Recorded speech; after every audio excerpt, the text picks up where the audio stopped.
Assalamualaikum warahmatullahi wabarakatuh. Perkenalkan, saya Liska Lestari, staf pengajar di MTS Persis Benda Kota Tasikmalaya. Kali ini saya ingin berbagi video pembelajaran dengan teman-teman guru. Semoga bermanfaat ya. Pembelajaran kali ini materinya tentang kesebangunan dua bangun datar. Materi ini merupakan materi kelas 9 semester genap. Teman-teman siswi sanawiyah maupun SMP juga boleh ya gabung di sini. Insya Allah ini akan bermanfaat untuk kalian juga.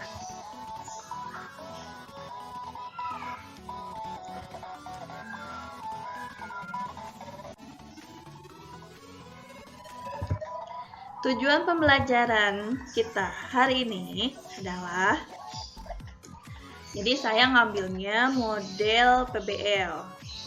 PBL di sini saya menyajikan beberapa masalah yang nantinya bisa dipecahkan sendiri oleh peserta didik. Adapun kompetensi dasar untuk materi kali ini adalah 3.6. Ini menjelaskan dan menentukan kesebangunan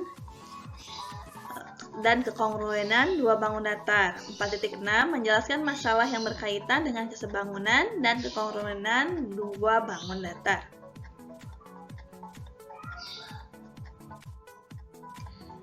Di sini saya punya 15 peserta didik yang saya bagi ke dalam 5 kelompok. Jadi tiap kelompoknya memiliki 3 anggota ya.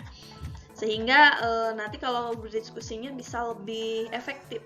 Kalau terlalu banyak nantinya takutnya kurang efektif.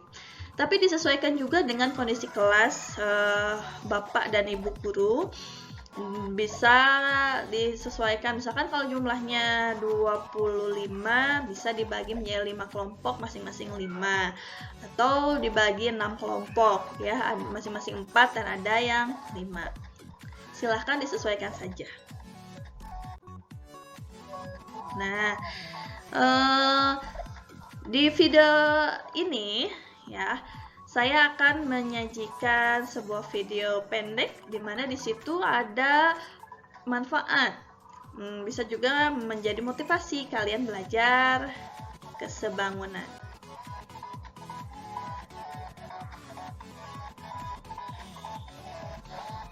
Nah, di sini ada dia. Namanya dia agak kebingungan untuk apa sih manfaat kesebangunan?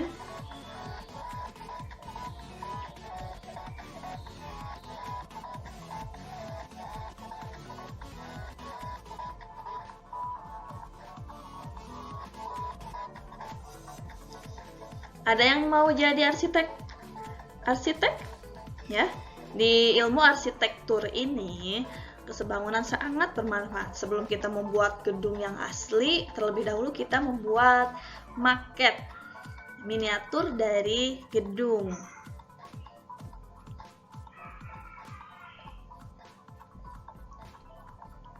Perhitungan di kesebangunan ini juga bisa digunakan dalam menghitung skala peta menggunakan konsep perbandingan ya.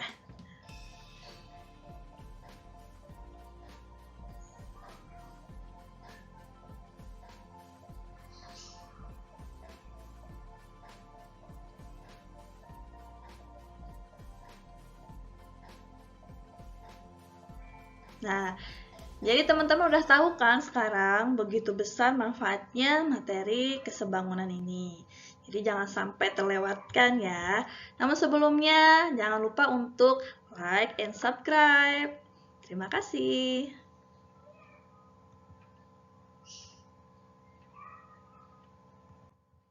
Nah, masalah yang pertama saya sajikan di sini ada sebuah karton di mana karton tersebut ditempeli oleh poster. Jadi poster ditempelkan di atas lembar karton.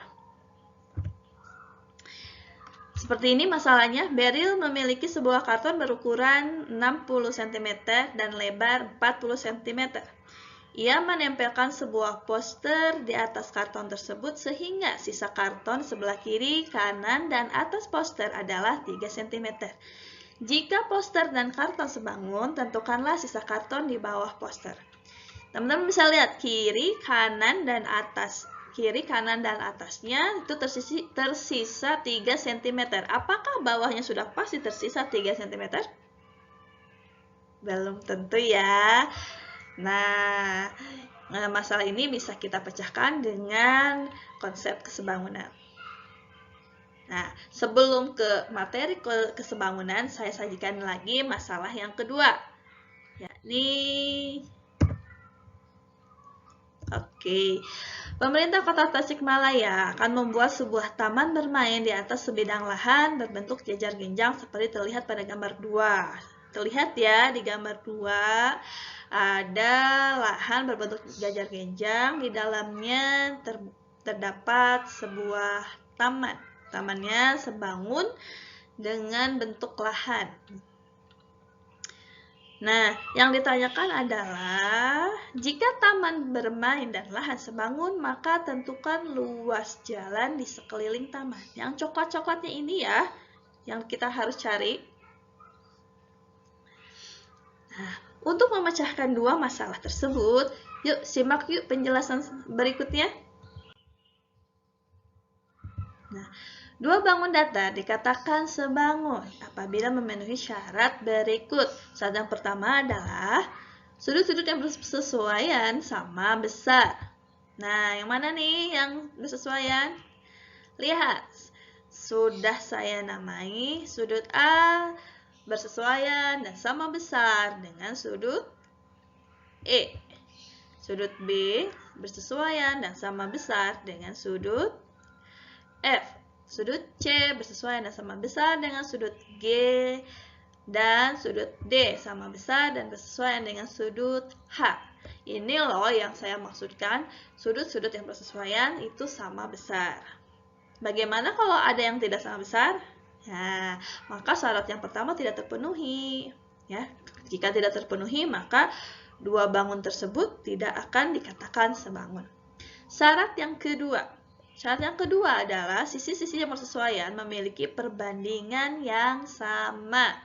Lihat, panjang sisi AB bersesuaian dan sebanding dengan EF. Perbandingannya 1:2. Dari 4:8 ya, kita perkecil jadi 1:2. Kemudian sisi BC seletak dan bersesuaian dengan sisi FG, betul sekali. Perbandingannya 5:10, kita perkecil menjadi 1:2. Sisi CD sekarang bersesuaian dengan sisi GH. Perbandingannya pun sama, 1:2. Terakhir, sisi AD bersesuaian dengan sisi EH.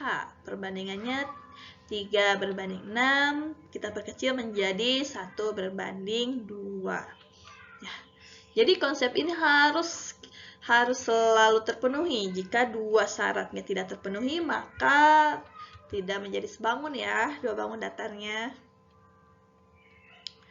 Paham sampai sini? Ya, supaya lebih paham saya ke contoh soal ya. Contoh soalnya di sini ada gambar sebuah jejar genjang. Perhatikan gambar 4 berikut. Yang ditanyakan adalah panjang sisi EG. Panjang sisi EG kita bisa cari nih. Namun sebelumnya kita tentukan dulu pasangan sisi-sisi yang bersesuaian. Kita mulai dari AB ya. AB bersesuaian dengan sisi FB, betul. BC bersesuaian dengan sisi BG, tepat. BC sudah, sekarang CD. CD bersesuaian dengan sisi EG, dan yang terakhir adalah sisi AD bersesuaian dengan sisi FE. Karena jejar genjang memiliki dua pasang sisi yang sama panjang, jadi tidak perlu mengambil 4 sisinya, cukup 2 sisi yang mewakili. 2 sisi ini saya ambil apa ya? Oke, DC berbanding EG, ya, itu pasangan yang pertama. Dan pasangan kedua adalah AD berbanding FE. Kita masukkan angka-angkanya. EG yang kita cari, panjang DC-nya 45, AD-nya 30, dan FE-nya 12. EG sama dengan, kita kali silang, 45 kali 12 dibagi 30. Maka FG-nya, boleh ya kita perkecil ya, masing-masing kita bagi 15 untuk 45 dan 30. Maka kita habis dibagi untuk 12 bagi 2 bisa dapat 6, 3 dikali 6 adalah 18. Maka panjang EG-nya adalah 18 cm. Oke, sekarang gimana jika yang ditanyakan adalah luas daerah jejar genjang A, B, C, D yang tidak tertutup oleh jejar genjang F, B, G, E? Menurutmu bagaimana cara menghitungnya? Jadi yang dicari adalah luas jejar genjang yang hijaunya saja, tanpa yang ungunya. Caranya tepat.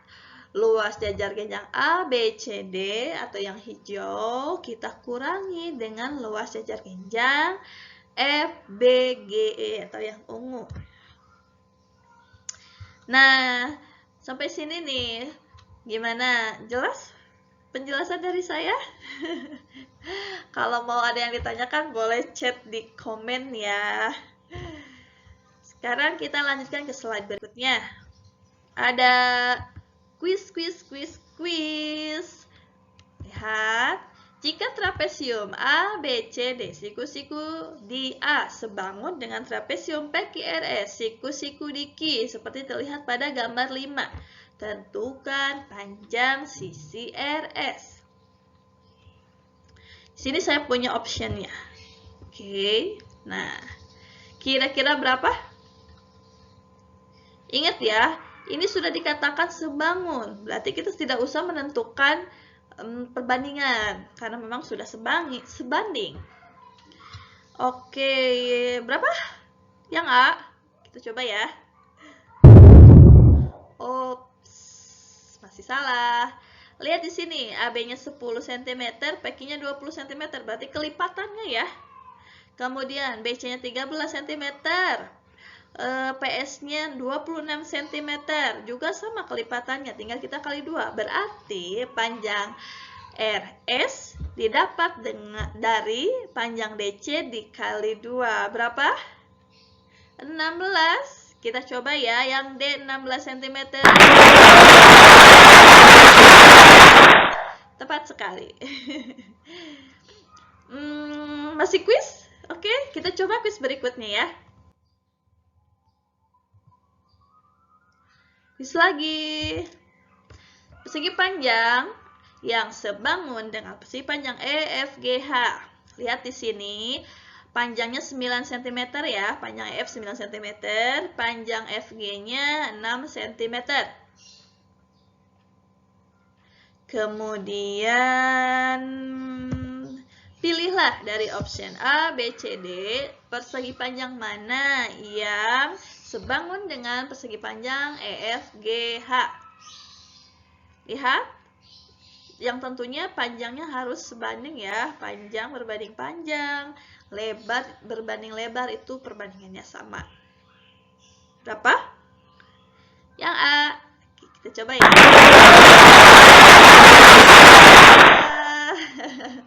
Tepat sekali. Nah, selanjutnya saya akan memberikan tes individu. Di sini satu soal saja cukup ya. Silahkan teman-teman atau anak-anakku sekalian boleh dicoba tes individu. Sediakan kertas dan ballpoint-nya untuk menghitung dan untuk menuliskan jawabannya. Soalnya seperti ini.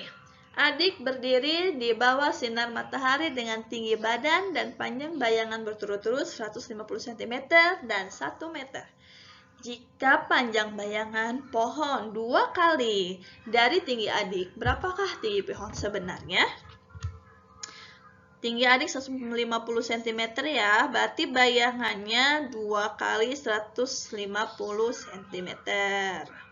Ini gampang banget, gampang banget. Tinggal kita membandingkan tinggi pohon berbanding tinggi adik. Itu sama dengan bayangan pohon berbanding bayangan adik. Terus kita tinggal kali silang, didapat deh tinggi pohonnya. Ada yang sudah bisa? Wajib nih, wajib banget yang udah bisa chat di komen isinya berapa atau enggak, foto hasil jawabannya, kemudian tuliskan di komen ya, insert di kolom komen ya. Demikian materi penjelasan dari saya. Terima kasih banyak sudah menyimak dengan baik. Terima kasih banyak telah memberikan kesempatan berbagi untuk saya dengan teman-temannya, dengan teman anak-anak didiknya juga. Mohon maaf apabila ada kesalahan. Billahi taufiq wal hidayah. Assalamualaikum warahmatullahi wabarakatuh. Sampai bertemu kembali di video pembelajaran berikutnya. Mudah-mudahan kedepannya semakin sering ya kita ketemu untuk belajar bersama. Terima kasih. Dadah.